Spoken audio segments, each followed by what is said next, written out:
Nunca pensé que escucharía a mi propio hijo decir que lo mejor que podría pasarle a nuestra familia sería que yo dejara de existir. Me llamo Roberto Mendoza Sánchez.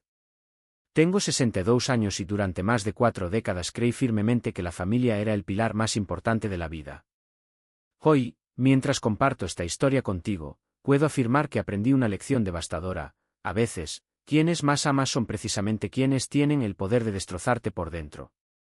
Todo comenzó a desmoronarse en 2019, cuando mi hijo Daniel cumplió 21 años y viajó a Barcelona para cursar ingeniería industrial en una universidad prestigiosa. Carmen, mi esposa, y yo estábamos profundamente orgullosos.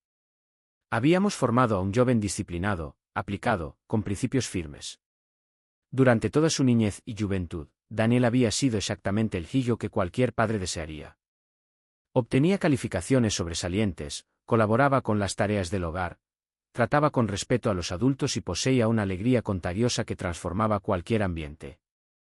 Tengo grabado en la memoria el momento en que lo dejamos en Barcelona. Era un día caluroso de septiembre. Mientras subíamos sus pertenencias al pequeño apartamento estudiantil, Daniel me estrechó con fuerza y susurró: «Padre, te doy mi palabra de que no desperdiciaré esta oportunidad. Todo tu esfuerzo tendrá recompensa».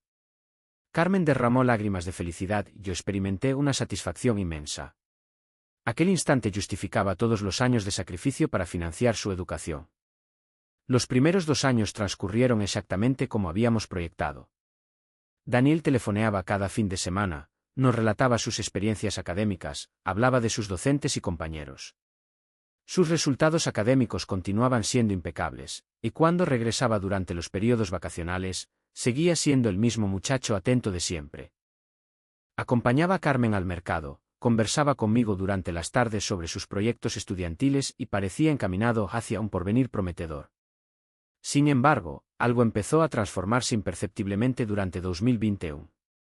Inicialmente fueron cambios sutiles que Carmen y yo interpretamos como señales naturales de maduración. Sus llamadas se espaciaron gradualmente. De cada semana pasaron a cada 15 días, después a una mensual.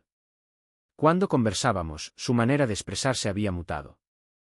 Ya no era aquel joven entusiasta que compartía cada anécdota, sino alguien reservado que respondía con frases cortantes y transmitía urgencia por finalizar las conversaciones. La primera señal verdaderamente alarmante apareció en los estados de cuenta de la tarjeta que le había proporcionado para gastos académicos. Durante 2019 y 2020, Daniel había administrado el dinero con extremo cuidado. Sus consumos eran previsibles: textos universitarios, materiales de estudio, alimentación en el campus, movilidad urbana. El tope mensual de 450 € raramente se agotaba. Pero en 2021, particularmente en el último semestre, comencé a detectar movimientos inusuales. Establecimientos gastronómicos exclusivos en zonas privilegiadas de Barcelona, locales nocturnos, incluso adquisiciones en boutiques de diseñador que claramente excedían nuestras posibilidades económicas. Cuando lo interrogué sobre estos desembolsos durante una conversación telefónica, Daniel reaccionó defensivamente. «Padre, son inversiones indispensables para mi formación profesional. Debo relacionarme con mis colegas, establecer vínculos. No puedes esperar que permanezca aislado como un anacoreta». Carmen, eternamente protectora con nuestro hijo, me sugería no ser tan inflexible, que resultaba comprensible que un universitario anhelara participar de la vida social. Pero yo había laborado demasiados años y renunciado a demasiadas cosas para edificar nuestro patrimonio familiar como para no identificar cuándo los recursos se estaban dilapidando. Mi compañía de suministros para la construcción me había brindado una existencia confortable, aunque distábamos de ser acaudalados. Mi retiro anticipado a los 59 años había sido viable gracias a décadas de previsión y administración prudente. Durante 2022, la situación se agravó considerablemente. Las comunicaciones de Daniel perdieron toda regularidad, y cuando finalmente accedí a contactarnos, resultaba evidente que algo esencial se había alterado en su ser. Su voz sonaba distinta, más cortante, impregnada de una soberbia que jamás había percibido en mis 23 años como su progenitor. «¿Cómo marchan tus estudios, hijo?», le consultaba durante nuestras videollamadas cuando lograba que atendiera. Él simplemente alzaba los hombros ante la cámara con un semblante de hastío que me perturbaba. «Bien, padre, sin novedades», contestaba con una entonación que insinuaba que mis inquietudes le resultaban profundamente molestas. Carmen percibió la metamorfosis antes que yo. Tras una de esas conversaciones virtuales en primavera de 2022, me confesó: Roberto, has observado la mirada de nuestro hijo. Ha perdido aquel brillo característico. Y esa forma de comunicarse parece que estuviéramos interrumpiendo asuntos más relevantes. Acertaba completamente. Daniel había adquirido el irritante hábito de consultar incesantemente su teléfono durante nuestras charlas, como si aguardara comunicaciones urgentes de personas infinitamente más significativas que sus propios padres. Cuando indagábamos sobre sus amistades, mencionaba individuos que desconocíamos por completo. Sergio principalmente, quien aparentaba liderar su nuevo entorno social. Pero yo había laborado demasiados años y renunciado a demasiadas cosas para edificar nuestro patrimonio familiar como para no identificar cuándo los recursos se estaban dilapidando. Mi compañía de suministros para la construcción me había brindado una existencia confortable, aunque distábamos de ser acaudalados. Mi retiro anticipado a los 59 años había sido viable gracias a décadas de previsión y administración prudente. Durante 2022, la situación se agravó considerablemente. Las comunicaciones de Daniel perdieron toda regularidad, y cuando finalmente accedía a contactarnos, resultaba evidente que algo esencial se había alterado en su ser. Su voz sonaba distinta, más cortante, impregnada de una soberbia que jamás había percibido en mis 23 años como su progenitor. ¿Cómo marchan tus estudios, hijo?, le consultaba durante nuestras videollamadas cuando lograba que atendiera. Él simplemente alzaba los hombros ante la cámara con un semblante de hastío que me perturbaba. Bien, padre, sin novedades, contestaba con una entonación que insinuaba que mis inquietudes le resultaban profundamente molestas. Carmen percibió la metamorfosis antes que yo. Tras una de esas conversaciones virtuales en primavera de 2022, me confesó: Roberto, has observado la mirada de nuestro hijo. Ha perdido aquel brillo característico. Y esa forma de comunicarse parece que estuviéramos interrumpiendo asuntos más relevantes. Acertaba completamente. Daniel había adquirido el irritante hábito de consultar incesantemente su teléfono durante nuestras charlas, como si aguardara comunicaciones urgentes de personas infinitamente más significativas que sus propios padres. Cuando indagábamos sobre sus amistades, mencionaba individuos que desconocíamos por completo. Sergio principalmente, quien aparentaba liderar su nuevo entorno social. En diciembre de 2022, durante las festividades navideñas, Daniel vino a casa por una semana. Carmen había elaborado todos sus platillos predilectos, había engalanado el hogar como cuando él era pequeño, anhelando recuperar aunque fuera una porción del vínculo familiar que percibíamos desvanecido. La primera velada transcurrió relativamente armoniosa. Cenamos en familia, Daniel compartió algunas historias divertidas de la universidad y por instantes pareció el hijo afectuoso que añorábamos. Pero al día siguiente, la máscara comenzó a resquebrajarse. ¿Por qué no visitas a tus antiguos compañeros?, le sugirió Carmen durante el desayuno. Porque ya no comparto nada con ellos, madre. Sus pláticas son triviales, sus aspiraciones son insignificantes. Yo he madurado, he progresado. ¿Progresado?, cuestioné incapaz de ocultar mi irritación. ¿Te refieres a transformarte en alguien que menosprecia a quienes te vieron crecer? Daniel me dirigió una mirada cargada de desdén. Precisamente a eso aludo, padre. A esa mentalidad estrecha que pretende mantenerme encapsulado en una realidad provinciana. Carmen y yo cruzamos miradas colmadas de inquietud. Nuestro hijo no solamente había cambiado, se había metamorfoseado en un desconocido que no lográbamos reconocer. El año 2023 arribó saturado de conflictos que ya no podíamos soslayar. Las festividades habían desvelado una verdad incómoda: mi hijo se había convertido en un extraño presuntuoso que habitaba una burbuja de privilegios costeados por mis décadas de labor.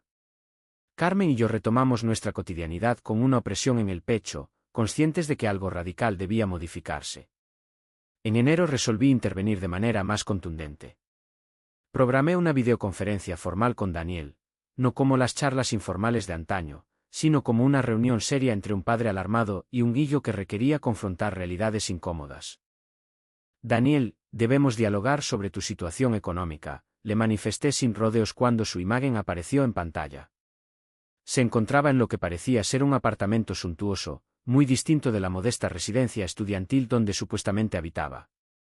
¿Cuál es el problema ahora, padre?, respondió con aquella nueva actitud confrontacional que tanto me exasperaba. El problema es que tus desembolsos han incrementado un 160 en el último año. Carmen y yo no somos millonarios, hijo. Mi pensión de retiro anticipado tiene restricciones muy definidas. Daniel giró los ojos, un ademán que jamás había ejecutado durante toda su infancia y adolescencia. Padre, por favor, no exageres. Sé perfectamente que poseen recursos suficientes. La vivienda está liquidada, carecen de obligaciones financieras, y tu empresa te dejó una compensación considerable. Su contestación me dejó estupefacto, no por el conocimiento que poseía sobre nuestras finanzas, sino por la frialdad con que se refería a nuestro patrimonio, como si le correspondiera por derecho natural. Efectivamente, hemos trabajado arduamente para obtener estabilidad, le expliqué con paciencia. Pero eso no implica que puedas gastar ilimitadamente. Necesitas asimilar el valor del dinero, cultivar responsabilidad económica. Responsabilidad económica, se mofó abiertamente. Padre, estoy edificando mi red de conexiones profesionales. Cada euro que destino a socializar con las personas indicadas multiplicará mis oportunidades laborales cuando egrese. ¿Y qué sucede con tu rendimiento académico? ¿Mantienes tus calificaciones sobresalientes? Una sombra atravesó su semblante. Las calificaciones son meros números, padre. Lo trascendente son las conexiones, las vivencias auténticas. Sergio me ha ilustrado sobre el funcionamiento real del universo empresarial. Nuevamente aquel nombre. Sergio, el enigmático compañero que aparentaba ejercer una influencia desproporcionada sobre las determinaciones de mi hijo. Decidí investigar más profundamente sobre este individuo que estaba moldeando la personalidad de Daniel. Háblame más sobre Sergio. ¿A qué se dedica exactamente su familia? Importación de componentes tecnológicos desde Asia. Manejan contratos multimillonarios, tienen sedes en Madrid y Barcelona. Sergio administra una división del negocio familiar mientras concluye sus estudios. ¿Y él te ha ofrecido alguna posición en su compañía? Daniel titubeó por primera vez en la conversación. No funciona tan linealmente, padre, pero pertenecer a su círculo me franquea accesos que jamás obtendría de otra forma. Aquella conversación se reiteró con variaciones menores durante los meses subsiguientes. Cada vez que intentaba hacerle comprender la relevancia de la moderación financiera, Daniel replicaba con argumentos cada vez más sofisticados sobre inversiones en capital relacional y construcción de marca personal. En marzo, los extractos bancarios exhibieron gastos que me parecieron absolutamente inadmisibles. 350 euros en una única cena, 180 euros en copas un miércoles por la noche, 550 euros en ropa de diseñador en una sola jornada de compras. Cuando lo confronté, su justificación me indignó profundamente. Padre, el próximo mes Sergio me presentará ante unos inversores importantes. No puedo aparecer ataviado como un estudiante común. La imagen es fundamental en los negocios. ¿Y tus libros? Tus materiales académicos. Porque detecto muy pocos gastos educativos en tus facturas. Los recursos digitales son gratuitos, padre. Estás muy desactualizado respecto al funcionamiento de la educación contemporánea. Carmen intentaba mitigar mis preocupaciones. Roberto, quizás esté exagerando un poco, pero es cierto que los jóvenes actuales manejan las cosas diferente. Tal vez deberíamos confiar más en su criterio. Pero yo no lograba desprenderme de la sensación de estar siendo manipulado. Mis instintos empresariales, afinados durante décadas de labor incansable, me alertaban de que algo marchaba terriblemente mal. No era únicamente el dinero. Era la actitud, la arrogancia, la manera despectiva con que ahora aludía a su familia y sus orígenes. En julio de 2023, durante una conversación particularmente áspera sobre sus gastos veraniegos, Daniel traspasó un límite que jamás había transgredido. Mira, padre, si tanto te incomoda sostenerme, puedo explorar otras alternativas. Sergio conoce inversores que podrían financiar el resto de mi formación. Me estás amenazando, Daniel. No es una amenaza, es una opción pragmática. Ustedes no dimensionan las oportunidades que estoy gestando aquí. Concluí la videollamada sin despedirme. Carmen me encontró en mi despacho una hora después con el rostro entre las manos, cuestionándome dónde había fracasado como padre. El hijo que había criado con tanto amor se había transmutado en alguien que me chantajeaba emocionalmente por recursos económicos. Los meses de agosto y septiembre transcurrieron en una calma artificiosa. Tras aquella conversación desafortunada en julio, Daniel había reducido sus comunicaciones a mensajes de texto esporádicos, gélidos y completamente utilitarios. Requiero dinero para textos. Se agotó el saldo del transporte. Debo renovar el alojamiento. Nada más. Ninguna pregunta sobre nuestra salud, ningún interés en nuestras vidas, ninguna manifestación del cariño que alguna vez había caracterizado nuestra relación. Carmen se había sumergido en una especie de melancolía silenciosa. La observaba contemplar las fotografías familiares en el corredor, especialmente aquella donde Daniel tenía 16 años y sonreía genuinamente durante unas vacaciones costeras. ¿Dónde extraviamos a nuestro hijo?, me cuestionó una tarde de octubre, mientras preparaba una cena que únicamente comeríamos nosotros dos. No lo extraviamos, le contesté, aunque no estaba completamente persuadido de mis propias palabras. Solo está atravesando una fase complicada. Eventualmente recapacitará. Pero en lo más profundo, algo me advertía que la transformación era más honda de lo que deseaba admitir. Los extractos bancarios de octubre y noviembre exhibieron un patrón de gastos que me resultaba incomprensible. Escapadas de fin de semana a Valencia y Madrid, cenas en restaurantes exclusivos, entradas para eventos selectos. Daniel estaba existiendo como un joven adinerado, financiado por mis décadas de trabajo y ahorro.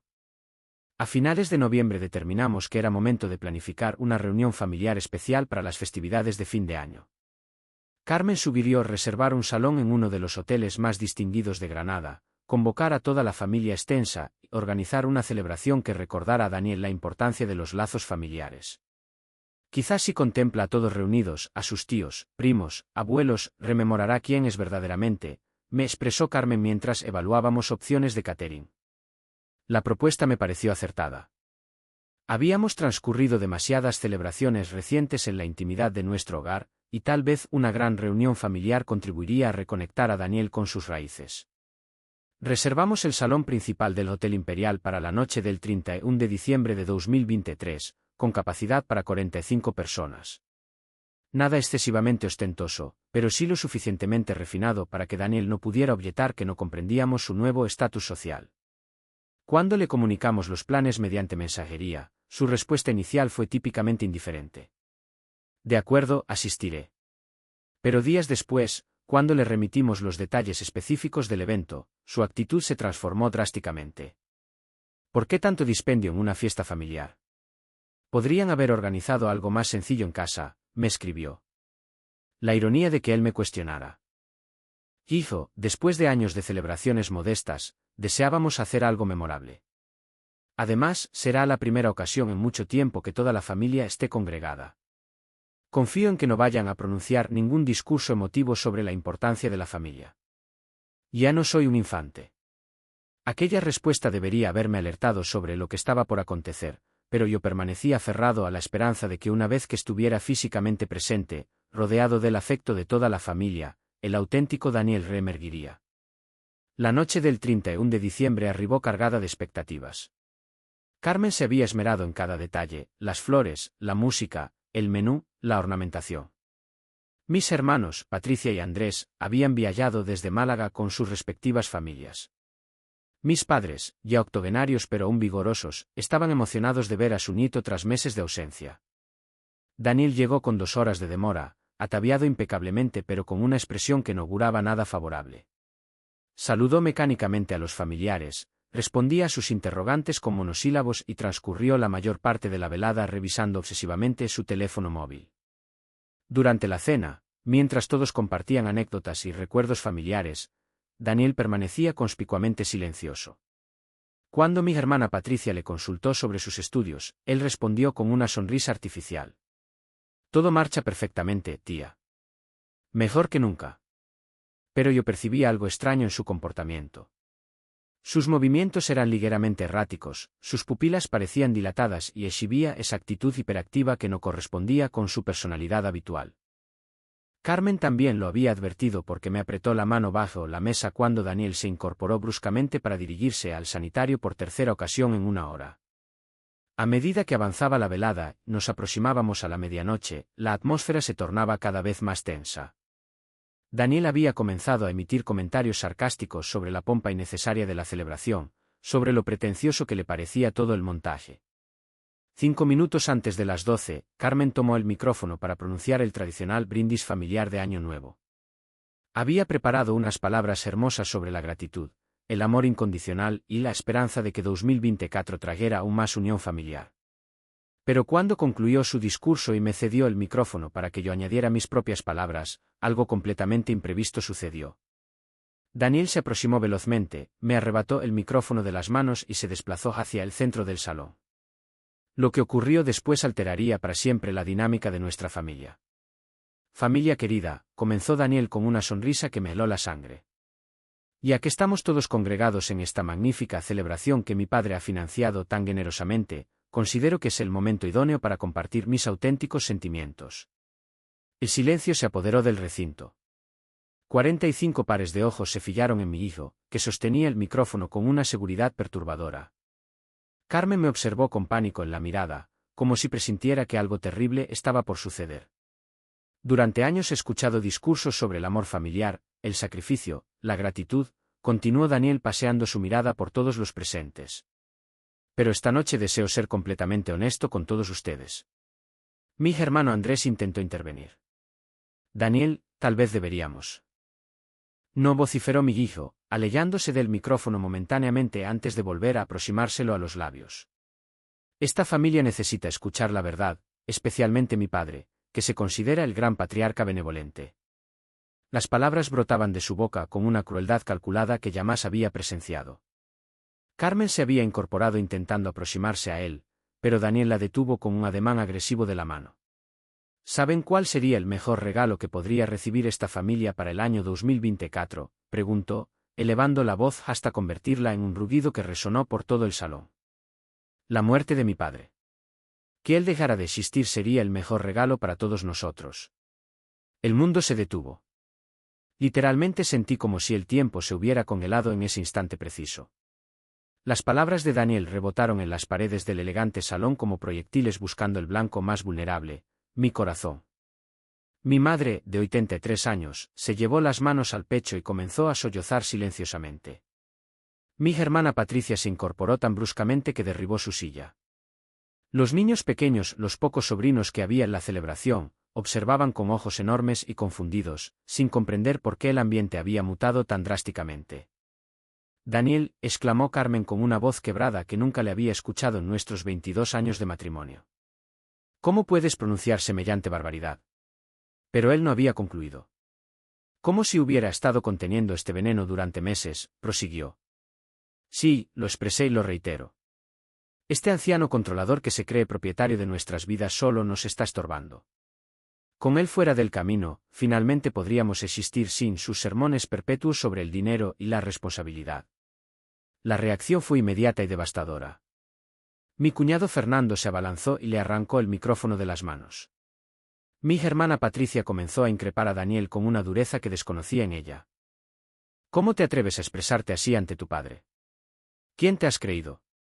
Pero lo que más me laceró no fueron las palabras en sí, sino la expresión en el rostro de Daniel mientras las pronunciaba. No había arrepentimiento, no había sorpresa por su propia crueldad. Había satisfacción, como si finalmente hubiera liberado algo que llevaba prolongado tiempo conteniendo. Los invitados comenzaron a incorporarse, recogiendo sus abrigos y pertenencias, susurrando entre ellos miradas de compasión hacia Carmen y hacia mí. La celebración de Año Nuevo se había convertido en una humillación pública que sabía que recordaría por el resto de mi existencia. Carmen corrió hacia mí y me estrechó temblando. Roberto, vámonos a casa. Por favor, salgamos de aquí. Sus lágrimas empapaban mi camisa y podía percibir cómo su cuerpo se estremecía con sollozos contenidos. Daniel había desaparecido. En medio del caos y la conmoción general, había aprovechado para escabullirse del salón, probablemente avergonzado por las reacciones familiares, aunque no por sus propias palabras. El trayecto de regreso a casa fue el más silencioso y doloroso de nuestras vidas. Carmen lloraba quedamente en el asiento del acompañante mientras yo conducía por las calles de Granada, sintiendo como si acabara de recibir un golpe demoledor en el estómago. Las luces de los fuegos artificiales del Año Nuevo iluminaban el cielo, pero para nosotros la celebración había concluido de la manera más amarga imaginable. Una vez en el hogar, Carmen y yo nos sentamos en nuestra habitación, abrazados, intentando procesar lo que acababa de acontecer. ¿En qué fallamos?, me pregunto entre lágrimas. ¿Cómo llegamos a este punto? Transcurrí aquellas horas hasta el amanecer revisando mentalmente cada decisión que había adoptado como padre, cada sacrificio económico, cada consejo dispensado, cada manifestación de cariño y respaldo. Había sido demasiado permisivo. Demasiado riguroso. Demasiado generoso. Pero mientras más lo analizaba, más nítido se tornaba algo en mi mente. Las palabras de Daniel no habían sido producto de una embriaguez o un impulso momentáneo. Habían sido pronunciadas con demasiada precisión, con demasiada crueldad calculada. Mi hijo había querido herirme de la manera más profunda posible, y lo había conseguido. A las 6 de la mañana del 1 de enero de 2024, mientras Carmen finalmente dormía exhausta a mi lado, adopté una determinación que transformaría nuestras vidas definitivamente. Me incorporé silenciosamente, me dirigí a mi despacho y extraje la tarjeta de Luis Fernández Vega, mi abogado de confianza. No iba a permitir que mi propio hijo continuara humillándome mientras subsistía de mi dinero. Si genuinamente creía que mi muerte sería un regalo para la familia, entonces era momento de que experimentara cómo sería la existencia sin mi respaldo económico. Las palabras tienen consecuencias. Y Daniel estaba a punto de asimilar esa lección de la manera más severa posible. Luis Fernández Vega había sido mi asesor legal durante más de 17 años. Había gestionado la transferencia de mi empresa, había estructurado mi retiro anticipado y conocía íntegramente la situación financiera de nuestra familia. Cuando lo contacté esa mañana del 2 de enero, su voz reflejó inmediatamente la preocupación al percibir mi tono sombrío. «Roberto, ¿qué sucede? ¿Te encuentras bien?» «Luis, necesito reunirme contigo hoy mismo. Es urgente y concierne a Daniel. Algo grave. ¿Algún conflicto legal? Algo que debí haber efectuado hace meses. Puedes recibirme en tu despacho a las 11. Durante el desayuno, Carmen intentó disuadirme de adoptar decisiones precipitadas. «Roberto, por favor, reflexiona detenidamente. Daniel estaba alterado anoche. Probablemente había consumido más alcohol de lo habitual. No puede estar hablando en serio». Pero yo había transcurrido las últimas 6 horas desvelado analizando no solo las palabras de la noche anterior, sino todo el patrón de comportamiento que había desarrollado mi hijo durante los últimos 2 años. La arrogancia. El desprecio por nuestros valores familiares. La manera calculada con la que manipulaba nuestras emociones para obtener más recursos. Carmen, cariño, lo que ocurrió anoche no fue un accidente. Fue la culminación de meses de hostilidad creciente. Daniel sabe exactamente lo que expresó y por qué lo expresó. Pero es nuestro hijo. Exactamente por eso debo actuar ahora. Porque si realmente es nuestro hijo, entonces tiene que aprender que las acciones tienen consecuencias. Y si ya no es el hijo que criamos, entonces no merece continuar subsistiendo de nuestro esfuerzo mientras nos menosprecia. El despacho de Luis estaba ubicado en el centro histórico de Granada, en un edificio restaurado que irradiaba elegancia y seriedad. Cuando arribé a las 11 en punto, él me aguardaba con una expresión grave que indicaba que había captado la urgencia de mi llamada telefónica. «Cuéntame qué sucedió», me dijo directamente, sin preámbulos sociales. Le relaté los acontecimientos de la noche anterior con todos los detalles lacerantes. Luis me escuchó sin interrumpir, tomando anotaciones ocasionales en su libreta. Cuando concluí mi relato, permaneció en silencio durante prolongados minutos, procesando la información. «Roberto, comprendo tu dolor y tu indignación, pero quiero cerciorarme de que estés adoptando esta decisión con la mente despejada, no únicamente impulsado por la emoción. He tenido 6 horas para meditar, Luis. No es una decisión impulsiva, es una determinación necesaria». «Muy bien. ¿Qué específicamente deseas efectuar?» «Quiero suspender completamente todo respaldo financiero a Daniel. Cancelar su tarjeta de crédito, interrumpir las transferencias mensuales, revocar mi autorización de cualquier cuenta bancaria a la que tenga acceso». Luis asintió lentamente. «Eso es absolutamente viable desde la perspectiva legal. Daniel es mayor de edad. No posee ningún derecho legal sobre tu patrimonio mientras estés con vida. Hay algo adicional. Quiero modificar mis testamentos. Deseo que Daniel sea excluido completamente de cualquier herencia. Todo quedará para Carmen, y después de ella, para mis hermanos y sus hijos. Mi hijo no recibirá absolutamente nada». Luis me observó fijamente durante un instante prolongado. «Roberto, ¿estás completamente seguro de esto? Un testamento puede modificarse posteriormente, pero las consecuencias emocionales de esta decisión. Estoy absolutamente seguro. Si mi hijo considera que mi muerte sería beneficiosa para la familia, entonces que descubra que mi fallecimiento le dejará exactamente lo que merece, nada. Durante las siguientes 2 horas, Luis y yo trabajamos meticulosamente en todos los documentos necesarios. Firmé la cancelación de la tarjeta de crédito, la revocación de poderes bancarios, y un nuevo testamento que excluía explícitamente a Daniel de cualquier participación en mi patrimonio. Cuando abandoné el despacho, experimenté una mezcla extraña de alivio y tristeza. Había adoptado la decisión correcta, pero eso no aminoraba el dolor de tener que tomarla. Daniel se enteró de los cambios 3 días después, cuando su tarjeta fue rechazada en un restaurante exclusivo de Barcelona. Sus mensajes llegaron como una avalancha. ¿Qué ocurre con la tarjeta? Padre, necesito que soluciones esto inmediatamente. ¿Por qué no responde mis llamadas? Finalmente decidí contestar con un mensaje claro y conciso.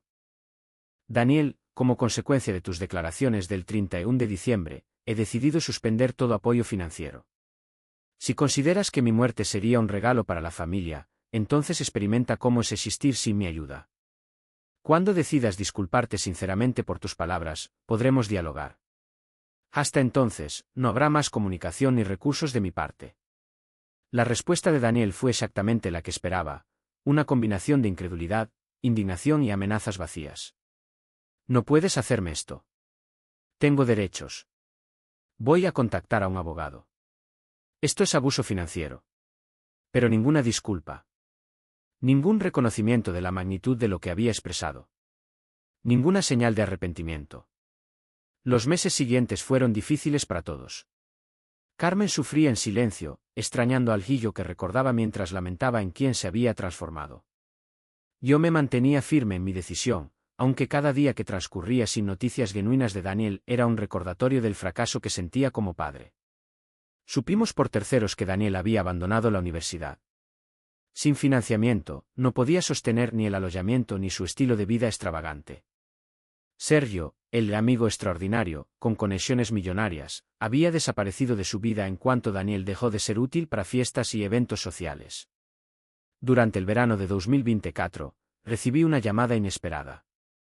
Era la madre de un antiguo compañero de Daniel, informándome que mi hijo estaba trabajando en un restaurante de comida rápida en Barcelona, compartiendo un pequeño apartamento con otros 3 jóvenes en las afueras de la ciudad. La noticia me produjo sentimientos encontrados.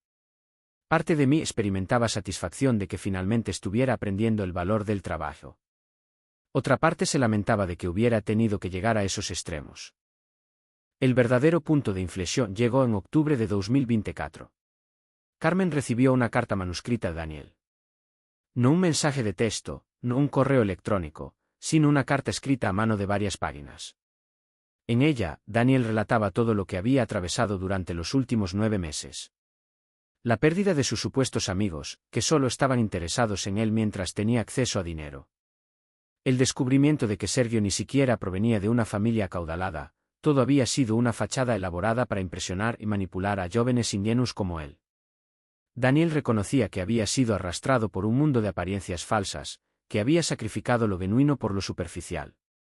Admitía que las palabras que había pronunciado en la fiesta de fin de año habían sido las más crueles e injustificables de su vida, y que no transcurría un solo día sin que lamentara profundamente haberlas expresado. No solicitaba dinero.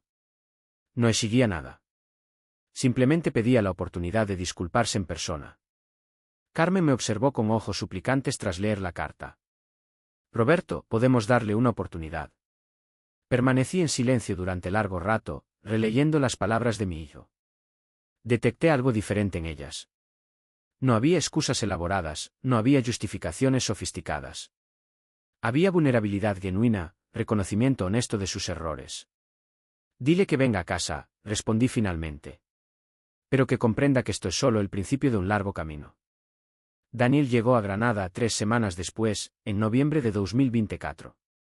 Cuando lo vi descender del autobús, ya no podía costearse billetes de tren, apenas lo reconocí. Había adelgazado, su vestimenta era sencilla, y en sus ojos había desaparecido aquella arrogancia que tanto me había perturbado.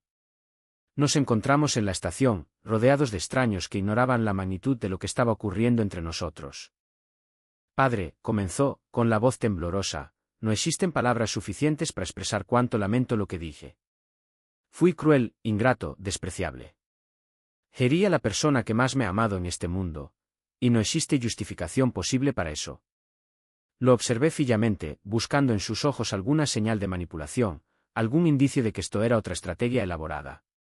Pero solo encontré lágrimas genuinas y un arrepentimiento que parecía emanar de lo más profundo de su ser. Lo que expresaste casi destruía a tu madre, le dije con voz firme pero sin hostilidad. Y a mí me dejó preguntándome si había fracasado completamente como padre.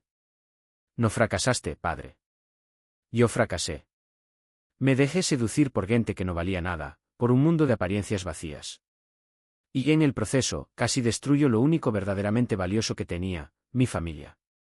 Carmen, que había permanecido a mi lado en silencio, se acercó y abrazó a Daniel. Yo los observé durante un momento antes de unirme al abrazo. No era un final perfecto. Había demasiado dolor acumulado, demasiadas palabras que no podían simplemente borrarse. Pero era un comienzo. Durante los meses siguientes, Daniel se quedó con nosotros en Granada. Consiguió un empleo modesto en una ferretería local, contribuía con los gastos del hogar, y gradualmente comenzó a reconstruir la relación que había destrozado. Las conversaciones eran frecuentemente difíciles. Había momentos de tensión, recuerdos dolorosos que surgían inesperadamente. Pero también había progresos genuinos, instantes de conexión auténtica que me recordaban al hijo que había criado. Un domingo de enero de 2025, mientras almorzábamos juntos, Daniel me miró con una expresión seria. Padre, sé que probablemente nunca podré compensar completamente lo que hice. Pero quiero que sepas que cada día trabajo para convertirme en alguien del que puedas estar orgulloso. Le devolví la mirada, sintiendo como algo se aflojaba en mi pecho, una tensión que había cargado durante. El orgullo se construye con acciones consistentes, hijo. No con palabras grandilocuentes ni promesas vacías. Demuéstrame con el tiempo quién eres realmente, y el orgullo vendrá solo. Daniel asintió, comprendiendo el peso de mis palabras. Aquella noche, mientras Carmen dormía a mi lado, reflexioné sobre todo lo que habíamos atravesado. El dolor había sido inmenso, casi insoportable en algunos momentos. Pero de alguna manera retorcida, aquella terrible noche de fin de año había sido necesaria. Había obligado a Daniel a confrontar las consecuencias de sus decisiones. Le había enseñado que el dinero y el amor familiar no eran derechos automáticos, sino privilegios que debían valorarse y respetarse. Y me había enseñado a mí que, incluso cuando el amor parece completamente destruido, siempre existe la posibilidad de reconstruirlo, siempre que ambas partes estén genuinamente dispuestas a trabajar por ello. No sé qué deparará el futuro para nuestra familia.